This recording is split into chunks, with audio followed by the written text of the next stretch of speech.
Hey guys, it's Jake here with eTrailer. Today we have a 2022 Kia Carnival, and we're going to be taking a look at, and I'm going to show you how to install the eTrailer Class 3 2-inch hitch receiver.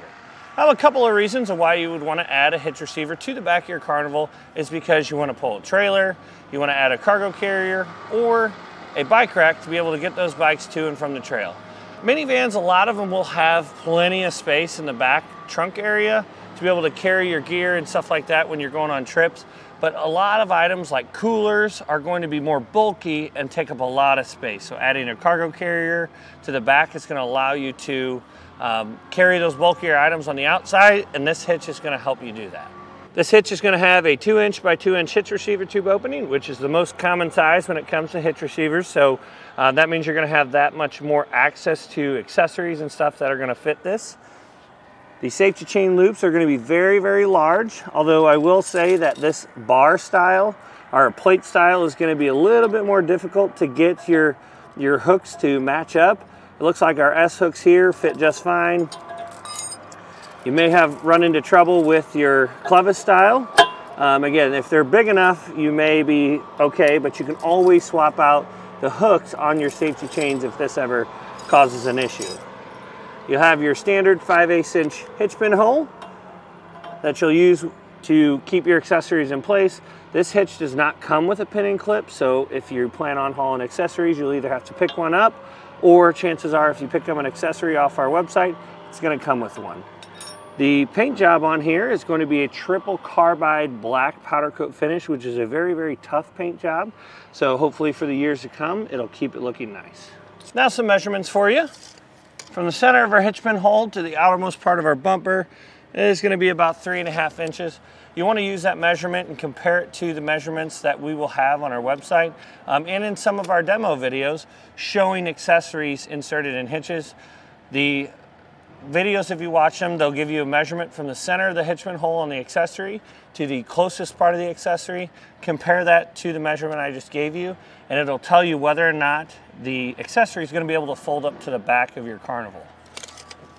Now from the ground to the top inside of the receiver tube is 11.5 inches. You're definitely going to want to look for accessories with a raised shank. The owner of this vehicle plans on pulling a small trailer, so they added 4-pole wiring. This is prepped on the back side of the bumper behind the driver's side rear tire, so it's easy to hook up. So they should have no problem finding a ball mount to be able to get a rise in the shank to be able to tow their trailer. This hitch's weight capacities are going to be 600 pounds of max tongue weight and 4,000 pounds max trailer weight.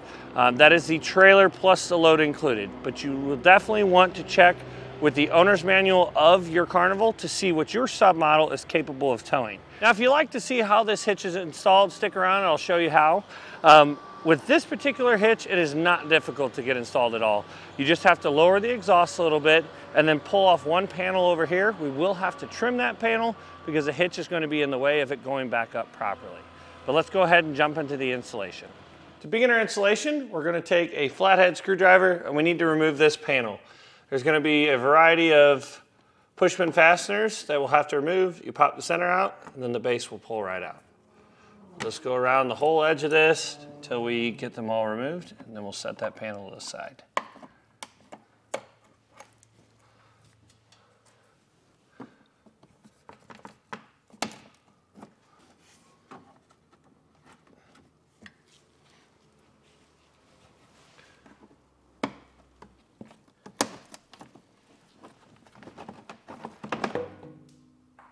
We need to lower our exhaust, and when you lower your exhaust, you have to support it because otherwise you can end up damaging the pipe further up along the line. So we've got our cam buckle strap. We just hooked it onto our springs here.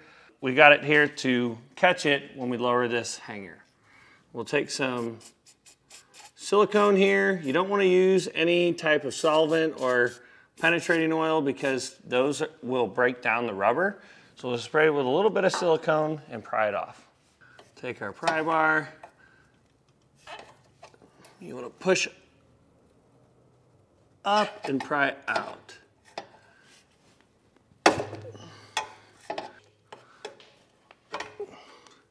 We've done hitches on these before, and the instructions will tell you just to remove one, But we found removing a second one here, which is the next one up in line, definitely gives you quite a bit more space to be able to work.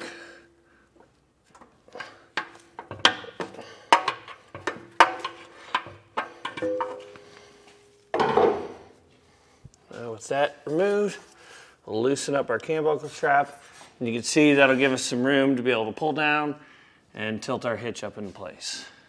Now we're going to take some penetrating oil and spray it inside of our weld nuts here.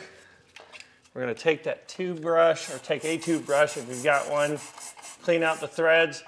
I like to do this no matter how old the vehicle is, how new it is. There can always be stuff inside these weld nuts, and you don't want the threads on the bolts getting caught in that.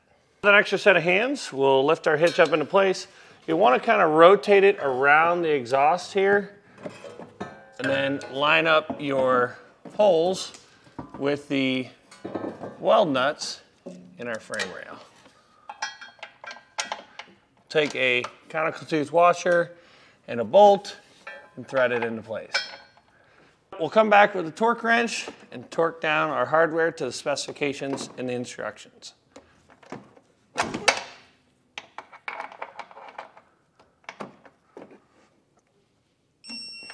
Now on our bottom panel, you'll want to hold it like we're holding it here. Look at your instructions, they'll give you a measurement, but this is essentially what it's going to look like. You want to cut back to the 4th louver here, cut through the center of these louvers, and then around and leave this tab, because we're still going to use that to put a pushpin fastener in.